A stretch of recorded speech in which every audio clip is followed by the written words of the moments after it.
Magandang araw mga kaibigan.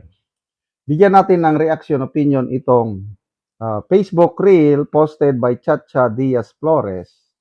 Isinare niya ang Facebook Live ni Senator Pia Cayetano kagabi. Clarify niya tungkol sa nangyaring kaguluhan o putukan sa loob ng Senado. Dahil may mga balita daw, may I don't know, sabi niya, I believe, kongresista yung nagsabi na may nasawi, may namatay daw sa Senado dahil sa putukan kagabi at ito clarify ni Senator Pia Cayetano. Pakinggan natin siya. I am still here in the Senate, and I'm still in the office of my brother, the Senate President. It's been a long evening, and I had wanted to do an FB Live to be able to share with you the recent events that happened the last few hours. So before I start though, I want to let you know that as earlier reported, there are no casualties. No one was hurt. No one died. Contrary to some reports that I read that are just so terribly irresponsible. I mean, there are people here, everybody here has family, their mothers, fathers, children. And for somebody, and I believe it's a congressman who tweeted that there are casualties in the Senate, that is so irresponsible, because I can just imagine the families who are so worried. So sana during times like this, mag-ingat din tayo sa mga information na sinishare natin, because it can really make things worse. So again, I repeat, everybody is safe. No one is hurt. Yan. As to whether we are in lockdown, how do I explain this? I am here voluntarily. I'll explain later why I was here, why I'm still here. Of course, we had session, that's why I was here. But right now, the Secretary of the DILG, Secretary Remulla, is coordinating with our OSAA, that is the Office of the Sergeant of Arms, to clear and ensure that there are no third parties in the Senate loitering around. So the Senate staff has all been sent home. The only ones here would be the senators, and most of us are complete in the new majority, and some of our staff. But I want to call out all the staff and the media who are here with us during this experience. I'm a mother, like many of the other women here. I'm a daughter. Beyond my official capacity, I'm a human being, and I would not wish on anyone to experience what we experienced. That all around us, there were gunshots, and we even thought that it was a paputok. And so, anyway, I'll go and make kwento chronologically, but I still just want to reach out to the staff and to the press, to our Senate media. Grabe din yung pinagdaanan nyo, ang tibay nyo. I know it was scary for all of us, and I'm not gonna pretend I wasn't scared. And the media, they were there, like, I mean, wala naman hong bulletproof rooms dito, wala naman kaming bulletproof vests, and we were just in a room, there's windows, so yeah, to all the staff who also experienced this, I'm just glad that everybody is safe.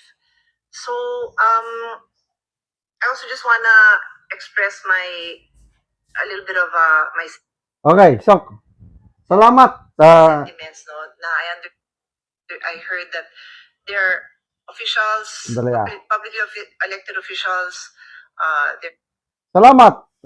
Senator Pia for doing live Facebook like this. Ito ang kagandahan ng social media. Hindi ka na maghintay sa mainstream media kasi mainstream media kung minsan bias yung reports nila. O at least, naklaro na walang nasugatan contrary to reports na may nasaktan, nasawi. Pabiruin mo yan. Siyempre, yung mga relatives ng Senate staff, mag-worry. Dahil nagkaputukan eh. Balitang-balita na sa mundo, balita na yan dahil yung kaibigan ko sa US, madaling araw nagtatanong, ano bang nangyari na sa Senado? Nagkakagulo na. Oh, so, I can just imagine yung trauma ng mga civilians na makarinig ng ganyang putukan. Malala ko yung wife ko, I think 1997 or 98. Yung Christmas namin, I don't know bakit kami biglang naisipan, nagbakasyon kami sa Hulo, Solo. So, na-experience namin doon yung putukan na grabe. Ang misis ko, dahil hindi naman siya sanay sa putukan, nanginginig sa takot. Dahil, alam mo na, Hulo yan eh. Halos lahat ng pamilya may baril. So, halo yung putok ng tunay na baril at saka putok ng mga firecrackers. Pag hindi ka nasanay sa putukan, talagang manginginig ka talaga. At yun na nga, nangyari. May mga footage ako na nagkakaputokan. Pak, pak, pak, pak, pak, pak, pak, pak, pak, pak. So, sinong nagpaputok? Malalaman natin. Bakit kasi hindi na lang nila hintayin ang desisyon ng korte? Parang it appears na this administration is all out in arresting Bato. Eh, ginalingan sana nila no, kung naaresto nila bago siya pumasok sa Senate building. Tapos na ang problema. Naisakay na nila sa eroplano, nadala na nila sa DA. Tapos na. Eh, mahinang NBI, in-outrun sila ng isang 64 years old senator, nakatakbo.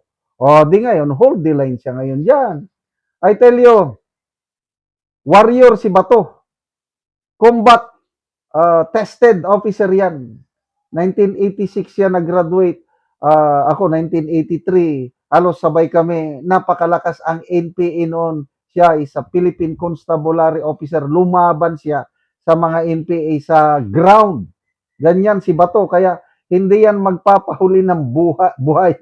Humanda kayo yung mga gustong lumusob sa kanya dahil he will put up a good fight. Okay? Salamat mga kaibigan sa inyong pagsubaybay sa channel nito. Nakakatulong kayo ng malaki sa tribong Talandig ng Bukidnon dahil ang sweldo natin sa channel nito is pantulong sa tribo. Namimigay tayo ng libreng yero at pako para makapagpatayo sila ng mas maayos na tirahan. Panoorin niyo ang video nito. Karon mo na ni ang atop sa natagaan na mo og yero, mga dagko na gid og buslot ang iyang atop nga yero. So mo na ni. So kining diri dapita silupin ra gyud ang ginabutang tungod kay kung mag-ulan, ulanan na gyud.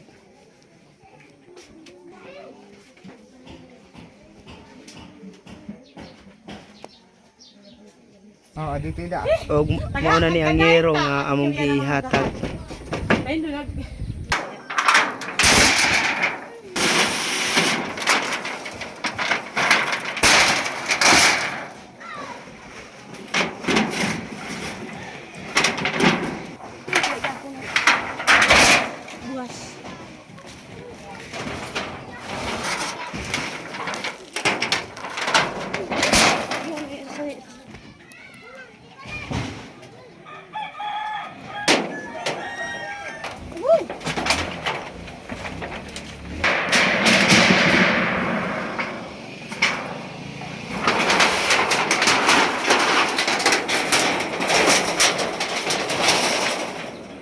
Magamit na nan ko na dan ikaw pahilo no ba ibag ko sa daan. No, ja din. Magamit ko siya. CR atau CR din ini sa Martilyo.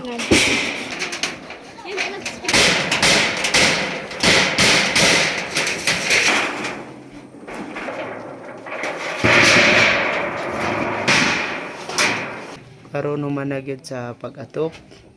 So nakatop na gyud ang among gitabangan sa ye. So nindot na gyud ang ilang atop na pulihan na tong mga daot ganina.